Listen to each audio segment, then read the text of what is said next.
ladies and gentlemen. Let me introduce myself. My name is Dr. George Nweke, the immediate past head of service of Rivers State. You recall that yesterday I addressed the press. After some hours of addressing the press, I saw a video of my wife trending online that I was kidnapped and that I made my statement under duress. I've already debunked that. My wife cannot speak for me on civil service matters when I'm still healthy and mentally very fit. Let me say it again. I was not kidnapped. Thank God you heard her when she said that I flew from Port Harcourt to Abuja. I flew with Igbo Air. At least no kidnapper can carry me on a flight. And I know probably, and I believe, that she would have been misinformed. As head of my family, I apologize sincerely to the public on her behalf. Maybe I also think that she did that so that she will escape any harm. Because you know they were already hunting for me. So they went and frightened her. She must have done that also to secure herself. I also listened to the suspended governor's reaction to my press statement. I was surprised that he never debunked my allegations of bringing down the assembly, which was the main subject matter. Rather, he was talking about other issues. The big question is this, and I want you to reason. This is over 1 year, and the assembly was brought down. Yet, no panel of inquiry was set up. And there has not been any report on that incident from the state government until date, at least until the time I can remember, maybe yesterday. I don't know if today. Not even a police investigation. I call on the federal government to set up an independent investigation team. The truth, which is known on the lips of every person that's on the streets of Port Harcourt anyway, will now be made formal. Secondly, he mentioned that, how will I be in a meeting with him and Bala Mohammed? Ladies and gentlemen, I never said I was in a meeting with him and Bala Mohammed. Everything I said was what he told me personally, one-on-one. Maybe to mock me. My past statements stand as evidence to all that I have said. At this point, I know, it's understandable, I could be making some feeble denial of not having told me these things, but this doesn't change the facts. And all I wish to do is to tell the public the truth. What is done with the truth is for the state and for the growth of our nation. Lastly, I want to state here that I'm not a politician. I'm a career civil servant. My service has traversed through different sectors. I was a lecturer.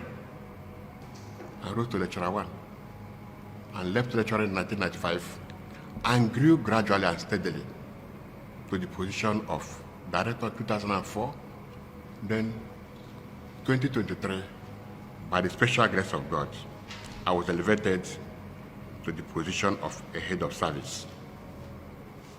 I want to reiterate here that I love my state.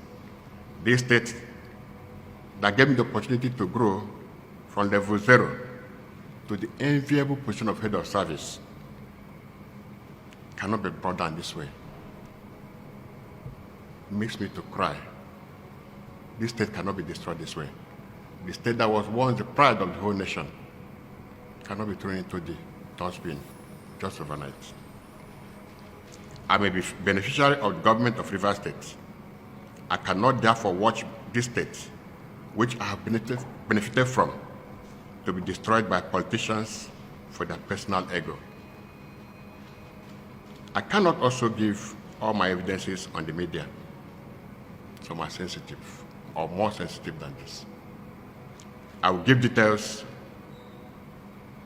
to the proper authorities when required of me. The level of stealing of public funds and assets witnessed in the last 2 years is mind-boggling and never ever experienced in the history of the state, as we also had the highest allocation ever during this period. I've also heard people saying that I have been compromised. If at all I could be compromised, then it should have been the governor, who is my benefactor, who actually appointed me as head of service of Rivers State.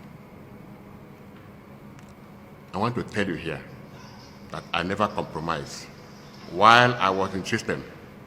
Why will it be now that I've compromised myself, that now that I've left the system? Finally, what was the reason of going to my house to harass my wife in the name of interviewing her, instead of calling me for a reaction? Why did they go to harass my wife? This is so personal to me because they brought my wife to public disgrace. Let me also advise my fellow citizens of Rivers State that they should not destroy our state for peanuts. Let me advise politicians, please, don't destroy your state for peanuts. Condemn what is bad. Evil is evil. And bringing down a parliament is evil. Targeted national assets for destruction is evil. Intentionally whipping up tribal sentiments, tribal and sectional sentiments is evil. We must condemn this. I've also spoken to my wife, who I can tell you that I am her chief security officer. I have directed her to meet me where I am, or where I will meet her up in Port Harcourt soon. After I've told her to stay in the security office in Port Harcourt, I'll meet her soon when I finish what I'm doing here. And she's on her way to that place. I sincerely apologize to her for whatever stress she has passed through, but I know that she and my entire family and my community will be proud of me, especially her. She's proud that she married a man that can make an extreme sacrifice for society, for justice, and for good governance. Finally, to Mr. President and security agencies, I beg you, don't sweep this under the carpet. Please. Don't sweep this under the carpet. Come and save Rivers State from destruction. Governor Sim Fubara and his infantile cohorts have invested much in destroying Rivers State. Let it stop now. Let me say here that this may be the last conference I will grant on this matter, as I am not financially buoyant to continue on this trajectory. The rest that I will do will be with security agencies. Any other press granted now by any other person around me should please be disregarded.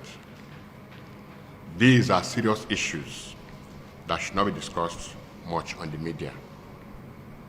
For abundance of caution, and those who were not at the briefing yesterday, I can repeat my briefing and adopt all as mine. long live River State, long live Nigeria.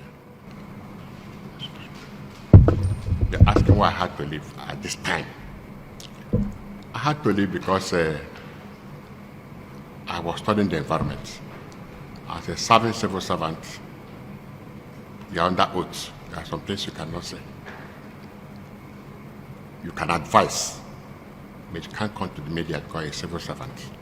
If you make any error, I don't know if any of you from NT or state media, if you are sacked on your job, you may not, nobody may explain it. You have been sacked, you have been sacked. So I waited for this time when I felt that the environment was okay for me to make this disclosure. Everything will not be on the media. Let the captions be there. When the security agencies invite me, I'll make more disclosure. Some of these are better so than in the media. Against me personally? No. I'm impeccable. No person has. I've worked as a permanent secretary since 2009. I have never.